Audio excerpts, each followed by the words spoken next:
నమస్కారం అండి. హిందూ ధర్మంలో మాఘమాసానికి ఒక ప్రత్యేకత ఉంది. అందులోనూ మాఘ శుక్లపక్షంలో వచ్చే పూర్ణిమను మాఘీ పూర్ణిమ అని పిలుస్తారు. ఈరోజు చేసే స్నానము, దానము, జపాలు అందమైన పుణ్యఫలం లభిస్తుంది. శాస్త్రాలు చెప్తున్నాయి. 2026లో ఈ పూర్ణిమ ఎప్పుడు వస్తుంది? శుభ సమయాలు ఏమిటి? ఏ పనులు చేస్తే లక్ష్మీదేవి అనుగ్రహం లభిస్తుందో ఈ వీడియోలో వివరంగా తెలుసుకుందాం. తిథి మరియు సమయంలో 2026 సంవత్సరము పంచాంగం ప్రకారము తేదీ 1 ఫిబ్రవరి 2026 ఆదివారము, పూర్ణిమ తిథి ప్రారంభము 31 జనవరి 2026 శనివారం అర్ధరాత్రి దాటిన తర్వాత తెల్లవారుజామున 5:43 గంటలకు ప్రారంభమవుతుంది. పూర్ణిమ తిథి ముగింపు 1 ఫిబ్రవరి 2026 ఆదివారం అర్ధరాత్రి దాటాక తెల్లవారుజామున 4-8 గంటల వరకు ఉంటుంది. పూర్ణిమ ఉపవాసము మరియు సత్యనారాయణ స్వామి వ్రతము ఆదివారం ఫిబ్రవరి 1వ తారీఖు రోజు జరుపుకోవాలి.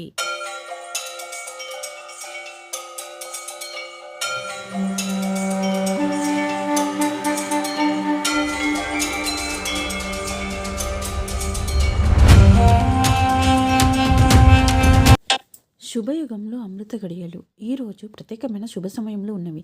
చంద్రోదయం సాయంత్రం 4:52 గంటలకు, అమృత గడియలు ఉదయం 6:51 నుండి 9:44 వరకు, మళ్ళీ రాత్రి 7:13 నుండి 8:51 వరకు. మహేంద్ర యోగం మధ్యాహ్నం 12:58 నుండి 1:42 వరకు. పుష్యమి నక్షత్రము రాత్రి 12:40 వరకు ఉంటుంది. ఇది చాలా విశేషమైనది. ఈరోజు చేసే దాన ధర్మాలు. మాఘ పూర్ణిమ నాడు దానం చేయడం వల్ల జాతక దోషాలు తొలగుతాయి. మీ పనిలో ఆటంకాలు ఉంటే పేదవారికి ఉన్ని వస్త్రాలు లేదా దుప్పట్లు దానం చేయండి. ఆహార పదార్థాలు మరియు ముఖ్యంగా నీటిని దానం చేయడం అత్యంత శుభప్రదం. ముఖ్య గమనిక ఏమిటంటే దానం చేసేటప్పుడు పాతవి లేదా పాడైపోయిన వస్తువులు ఇవ్వకండి. అలాగే ఈరోజు ఇనుము వస్తువులను దానం చేయకూడదు.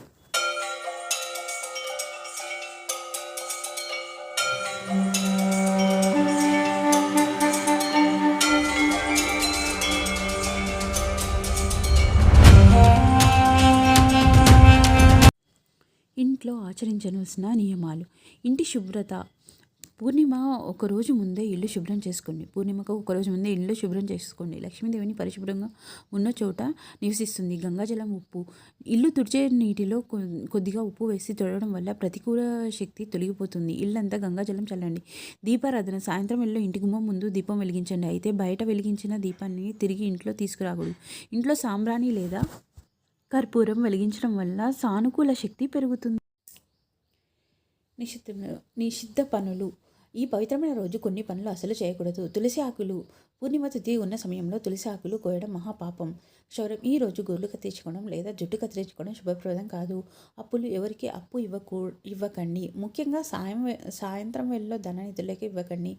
ఆహారం. మాంసాహారం మరియు మద్యం తీసుకోకుండా సాత్విక ఆహారం తీసుకోవడం ఉత్తమం. కలహాలు. ఇంట్లో గొడవలు పడటం వల్ల ప్రతికూల శక్తి పెరుగుతుంది కాబట్టి ప్రశాంతంగా ఉండండి.